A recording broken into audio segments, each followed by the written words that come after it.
Good day, students, and welcome back to the channel.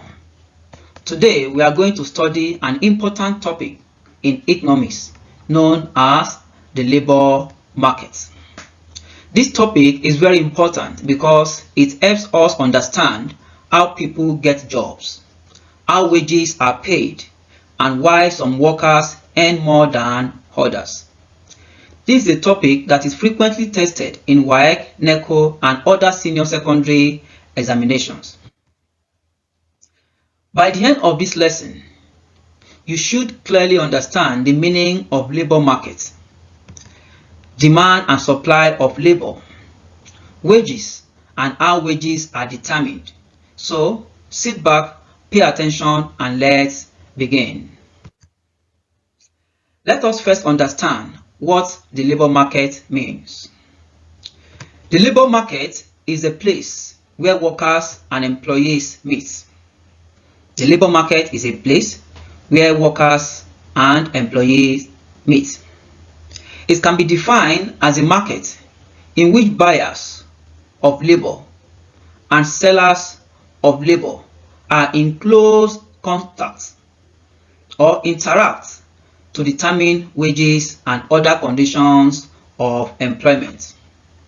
So the sellers are the people who are looking for jobs.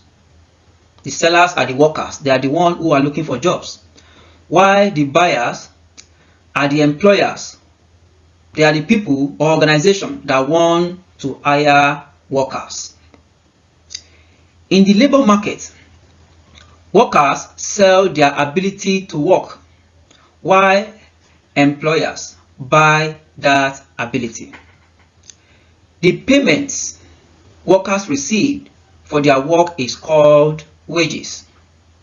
For example, when a school employs a teacher and agrees to pay a monthly salary, that agreement takes place in the labor market. So, the labor market is not a physical market like a food market. It is any place where jobs, that is the job seeker or the employers of labor and workers meet. Any place where the employers of labor and workers meet to negotiate on wages that will be paid. That is what we refer to as labor market. So, let us discuss about the supply of labor. Now, supply of labor refers to the number of hours workers are willing and able to offer for work at a given wage rate. And I can put it this way, the supply of labor is the number of hours workers are willing and able to work at a particular wage rate. So, when wages are high, more people are willing to work. When wages is low, or when wages are low, few people may be interested in working.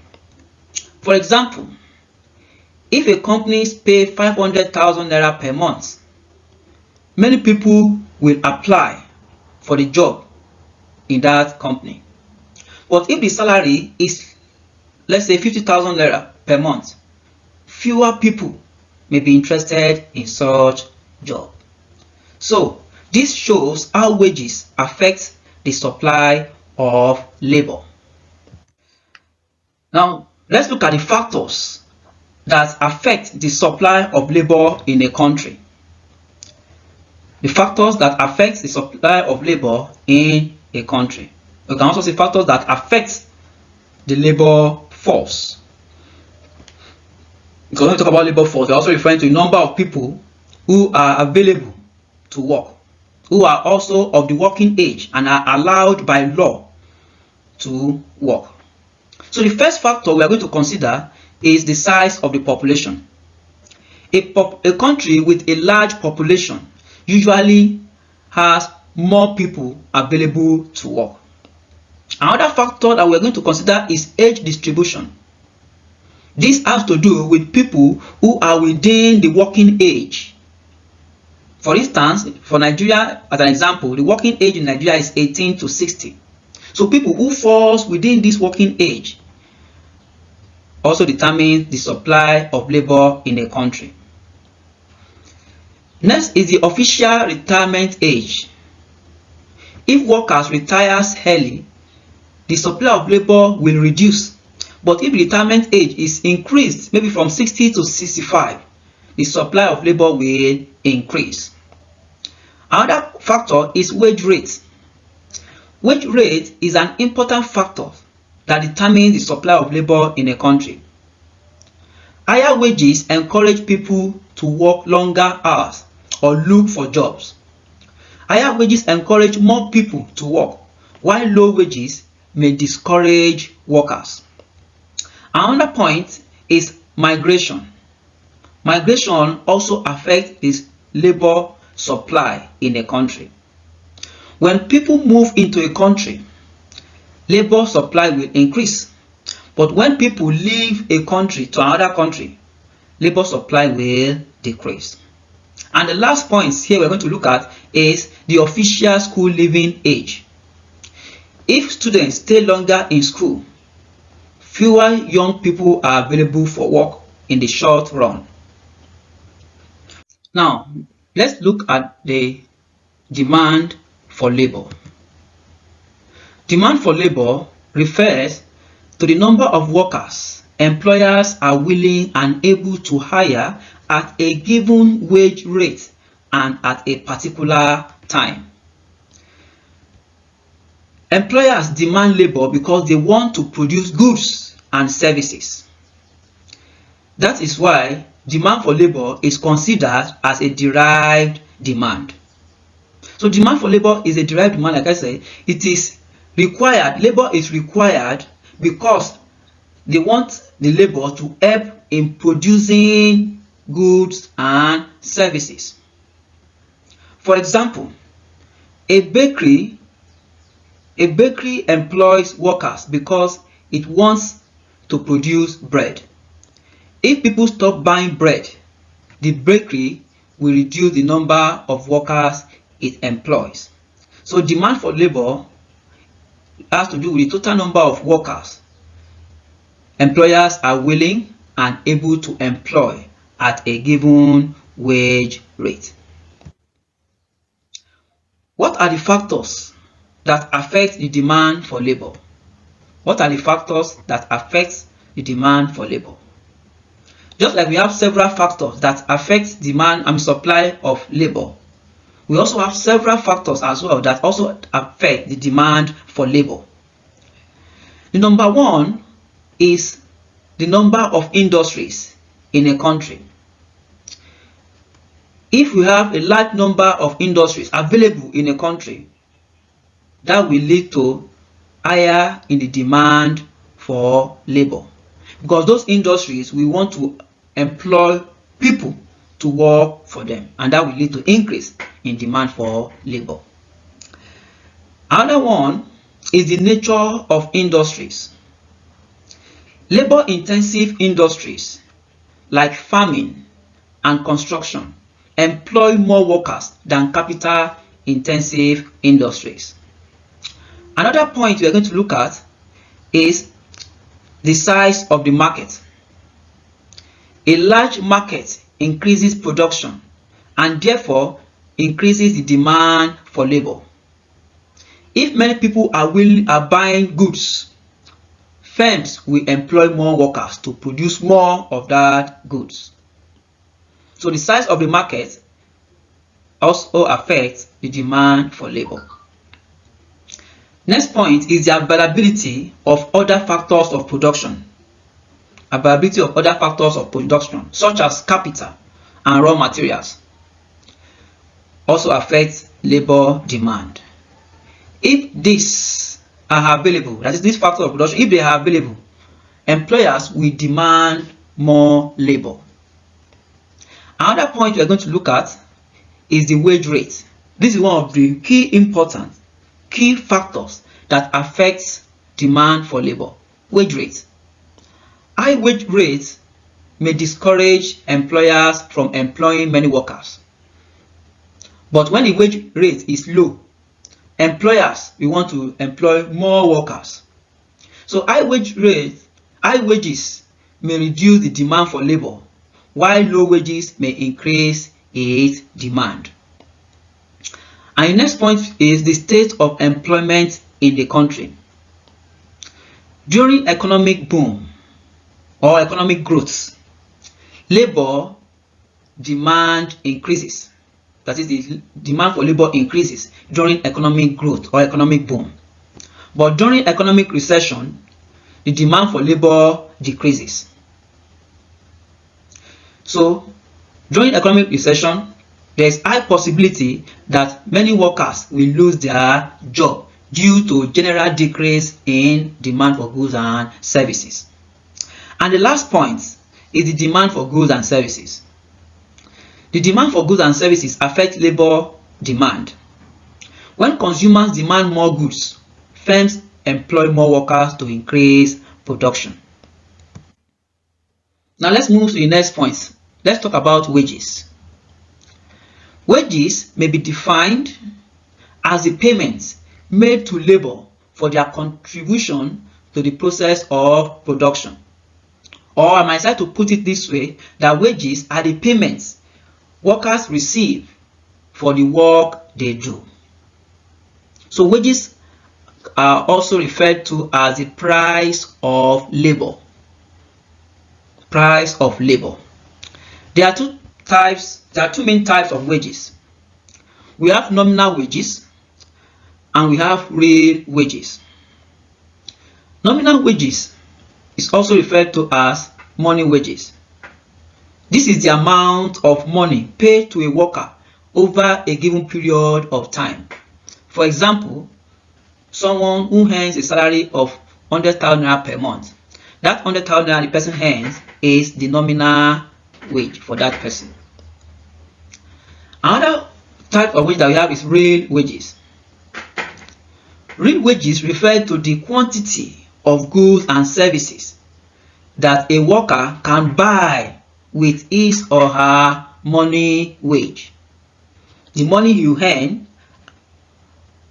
as nominal wage, the money you earn with your nominal wage, what that money can buy is what referred to as real wage. If before you were earning 100,000 and you're able to using 100,000 naira to buy 2 bags of rice, that 100,000 naira that you are earning is your nominal wage. But that 2 bags of rice that money can buy is your real wage. Now let's assume that the price of rice increased over time, but the nominal wage still remains the same. So the 100,000 naira can no longer buy 2 bags of rice, but can only buy only 1 bag. So this is telling us that nominal wage is what money can buy. It's the purchasing power of your nominal. Your real wage is the purchasing power of your nominal wage. So if price of goods are high, real wages will be low, even if nominal wages are high.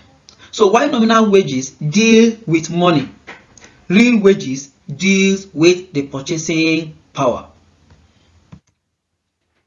Then the next question is, what is wage rate? Wage rates can be defined as the rates at which labor is paid for the services it renders in production. Is the rate at which labor is paid for the services it renders in production. We also have 2 types of wage rates. We have time rate system. This is where workers are paid based on the number of hours, days, or months worked. Workers are paid based on the time spent at work. For example, a teacher that earns monthly is being paid based on what? The number of time spent at work, whether the work is done or not, whether the work is done effectively or not, but it's being paid based on the number of time he or she spent at work. But the second one is the piece rate system. This is where workers are paid based on the amount of work done or output produced. These amounts is a system where workers are being paid based on the amount of work done or output produced. For example, a tailor is being paid for each dress he sews. So if you give out your cloth to a tailor to sew for you, When the tailor is done doing the cloth and you look at the cloth and you are okay with it, you pay the tailor. You are not paying him for the time at which the person used in sewing that cloth, but you are paying him for the cloth he or she is able to sew. So there is a difference between time rate system and piece rate system. Now we look at the factors responsible for variation in wages, because if you look at it, we have many occupations, and wages do not remain the same across all occupations. Wages differ from one job to another due to so many reasons. Now, one of the reasons is that the difference in the cost of training. Jobs that require expensive training usually attract higher wages. Another difference or factor responsible for variation in wages is differences in the period of training. Jobs that take longer time to train tends to pay higher wages. You cannot go and do 6 months program and expect to earn higher than someone that's done let's say a 5 year or 6 years program course. Another point we are going to look at is the skill needed at work. What are those things that is responsible for variation in wages that make wages to be different from one job to another? Skill needed at work. Skilled workers earn more than unskilled workers, because you know that thing that you have is very important. But unskilled worker, anybody can do the job. Anybody can be employed to be a cleaner. That one does not require any level of training. So wages is going to vary based on the level of skill or the nature of the job. Another point we're going to look at is the activities of trade union. This one is very common probably in a public or in the government civil service. Trade union can also influence wages by negotiating higher pay for their members. You look at what happened a few years ago when I think was it last year, when Nigerian government and the trade union or Labour Congress had a meeting to agree on what they want as minimum wage for Nigerian workers. They were able to bargain. Initially, they said they wanted 200,000, but the federal government did everything and reduced it to 70,000. They both had an agreement. So, trade union also can influence the amount of money that we pay to workers in a country. So, when we work in a place where there is no trade union, you take what is given to you. But when there is trade union, the union can now come up to fight and say, no, this is what we want. So, activities of trade union is also responsible for variation in wages. Another point we should look at is the forces of supply and demand. Forces of demand and supply. When the demand for labor is high and supply of labor is low, this will lead to increase in wages. That is, demand for labor is high. People who want to employ are more than people who want to work. So what you need to do is to increase the wage in order to attract people. But when the supply of labor is far higher than the demand for labor, the wages will be low. Another point is the degree of risk associated with a job. Dangerous jobs usually pay higher wages. For example, mining. Mining pays more than office work because such job has a very high level of risk. So people who risk themselves, their life, to do a certain thing will definitely earn more than others. So risky jobs usually pay higher wages. And the last point we are going to consider as one of the factors responsible for variation in wages in this class is the prestige attached to an occupation. The prestige attached to an occupation also affects wages. Highly respected professions, in the case of Nigeria, doctor, engineer, and so on, tend to attract higher wages than other professions, like teaching. That's for Nigerian. I'm using Nigeria as an example. Okay, let's move on. Let's look at the determination of wages. Wages are determined in two major ways. First, through the forces of demand and supply. That's in a market economy. Where demand for labor is high, supply is low, wages will tend to rise. Another factor, you can look at this diagram. You can see this diagram. There is supply for labor, demand for labor. So when demand for labor is high, let's assume we have when demand for labor increases and supply remains the same, what will happen? The price will increase, the wage will increase. Okay. Now, the second point is government activities and policies. Government institutions and wage commissions help in fixing wages, especially in the public sector, like we have in Nigeria. So, factors to be considered for fixing wages by the government. Like I said, government helps in fixing wages. So what are the factors that government we have to consider before fixing wages? Number one is the cost of living. The higher the cost of living, the higher wages are likely to be. Number two, they will consider the level of productivity in that country. The greater the level of productivity in the country, the higher the wage rate. And the last thing that will be considered before fixing wages by the government is the type of occupation involved. The structure varies from one occupation to another. So the structure of the job determines how government will fix the wages that will be paid to people in that job. So higher cost of living and higher productivity usually lead to higher wages. In conclusion, or before we end this lesson, let's quickly review what we have done. What is demand for labor? Can you explain the factors affecting demand for labor?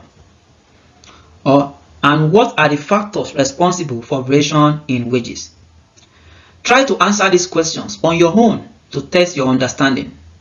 That brings us to the end of today's lesson on the labor market. Thank you for watching. Keep studying, keep practicing, and I will see you in the next class.